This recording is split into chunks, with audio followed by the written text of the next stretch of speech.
Welcome to this explainer. Okay, let's just jump right in today because I am so excited to share this with you. It literally has the power to completely rewire how you experience your daily life. I want you to try something for me real quick. Imagine waking up tomorrow morning and suddenly realizing that almost everything you spent yesterday stressing out about was never actually yours to control in the first place. I know, it sounds totally mind-bending, right? Well, get ready for the Stoic paradigm shift. We're about to unpack a deeply empowering ancient philosophy, and it's entirely focused on one thing: mastering your internal response to a wildly unpredictable world.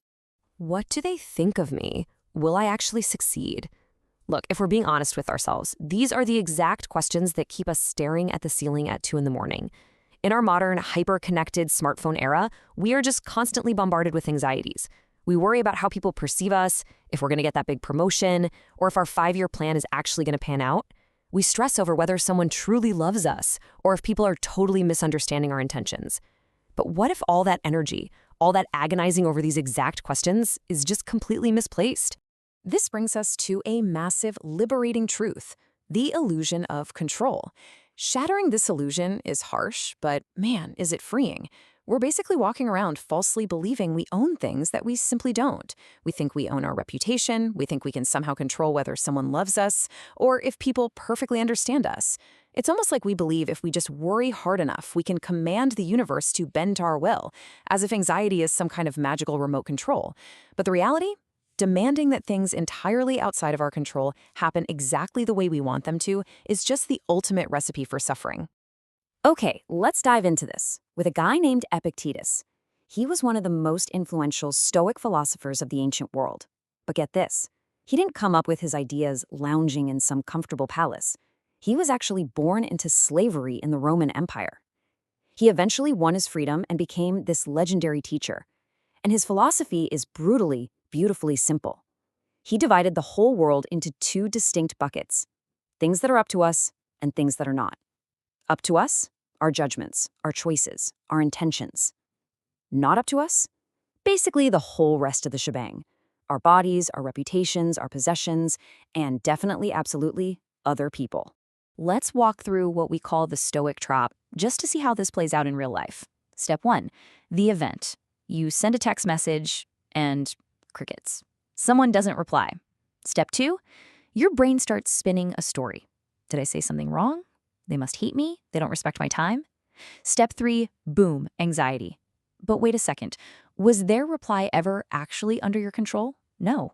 You can send a perfectly clear message, but their response? That belongs entirely to them. When you attach your happiness to whether or not they text back, you've essentially handed your peace of mind over to a roll of the dice. Now, Epictetus takes this a step further, and honestly, this escalates the philosophical stakes quite a bit. It's not just about unreturned text messages or gossip. Even intimately personal things, like your very own body, your health, or your exam results, aren't completely yours to command. Think about your next big project or test. Your effort? Totally yours. Studying, getting enough sleep, dialing in your focus. But the outcome? The exact questions on the test, how the other students perform, the final grade? Not entirely yours. You could be the most honest person on the planet, but you still can't guarantee everyone will believe you. So what? Do we just throw our hands up and give up? Absolutely not.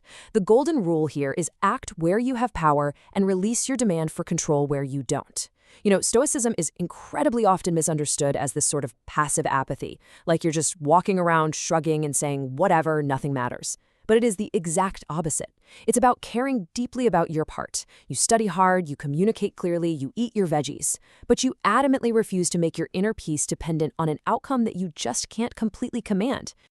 To figure out how to actually pull this off, we need to talk about Stoic psychology and define a really crucial concept: the impression. An impression is basically our immediate, knee-jerk mental reaction to an event, right before any sort of logical examination kicks in. Epictetus argued that we aren't disturbed by events themselves, but by our judgments about those events. The event doesn't automatically control your feelings. It's the impression your mind forms that strapped you into the emotional roller coaster in the first place. Let's look at this idea in action. Imagine 2 coworkers get the exact same harsh criticism from their boss. The first person immediately thinks, wow, this is humiliating. I'm incompetent. Everyone hates me. I'm going to get fired. The second person thinks, okay, there's some useful feedback hidden in here. Let me examine it and see how I can improve. Same exact event, same criticism, but totally different judgments, which lead to completely, wildly different emotional experiences. The criticism was outside their control, sure, but their interpretation? That was entirely up to them. So an event happens. Your brain spits out this lightning-fast impression. And right there, in that tiny split-second window, you have an incredible opportunity. You have to ask yourself, do I immediately accept this impression as the undeniable truth? I want you to actually try pausing right now. Think about the last time you saw a nasty post online, or maybe you got a really vague email from your boss. Your heart rate spiked, right? Your first reaction was probably anger or sheer panic. Epictetus would tell you to physically stop, slow down, just take a breath. That first impression is absolutely not necessarily the final judgment. When you actually pause, you get to strip away all that wild fiction your brain just wrote. Let's say someone posts something super mean about you on social media. Your brain starts screaming, "They're trying to destroy me. My reputation is ruined forever." But let's look at what actually happened. Someone just typed out words on a screen. That is the raw, objective data. Everything else is your interpretation. And interpretations, those can be examined, tested, and straight up discarded. This is the profound, absolute discipline of learning not to blindly believe every single thought your mind produces. Now, we need to clear something up real quick, because we definitely don't want to reduce this profound philosophy to some cheap motivational poster. Stoicism is not about being emotionless like a robot, pushing down every tear or smile. It is definitely not about ignoring injustice, excusing poverty, or being totally apathetic when a human tragedy strikes. Epictetus isn't telling you to stop caring when terrible things happen. Instead, he's urging you to shift where you place your ultimate judgment of what actually makes a good or bad life. For Epictetus, external things like your bank account, your status, even your physical health, they aren't the foundation of a good life. Your character is. Imagine two people who both go through a devastating financial wipeout. One panics, turns dishonest, lies to their friends, and just destroys their relationships trying to get the cash back. The other loses the exact same amount of money, but firmly refuses to sacrifice their integrity. On paper, externally, they suffer the exact same fate, but internally, the true battlefield is always your character. Money can vanish, beauty fades, titles disappear, but your choices? That's where your real moral responsibility lives. Which brings us to what might be the absolute hardest part of this whole philosophy, the hardest practice: accepting reality. We all get this intellectually, sure, but man, is it hard to actually do. Think about when you make a colossal mistake or a dream opportunity just vanishes. Our painful, perfectly human tendency is to try and mentally travel backward in time and just scream at the past. If only I had done this differently, or this shouldn't be happening to me. But fighting an event that has already happened, it's never, ever going to reverse it. The past just does not negotiate. And look, acceptance doesn't mean approval. You don't have to throw a party because something bad happened. If you break your arm, acceptance isn't forcing a fake smile and yelling, "Wow, breaking my arm is just wonderful." Instead, it's looking at reality accurately so you can actually act intelligently within it. It's asking yourself, okay, my arm is broken. What is the wisest thing I can do right now? You stop yelling at the universe about why reality isn't the way you want it to be, and you start asking what the best available action is right here, right now. Section 1. The Ultimate Test. 3 practical questions. Let's jump into a highly actionable framework you can use the very next time everything just goes totally off the rails in your day. Step 1. What exactly happened? Remember that unreturned text message or the harsh boss from earlier? Separate the raw, boring facts from your terrifying doomsday predictions.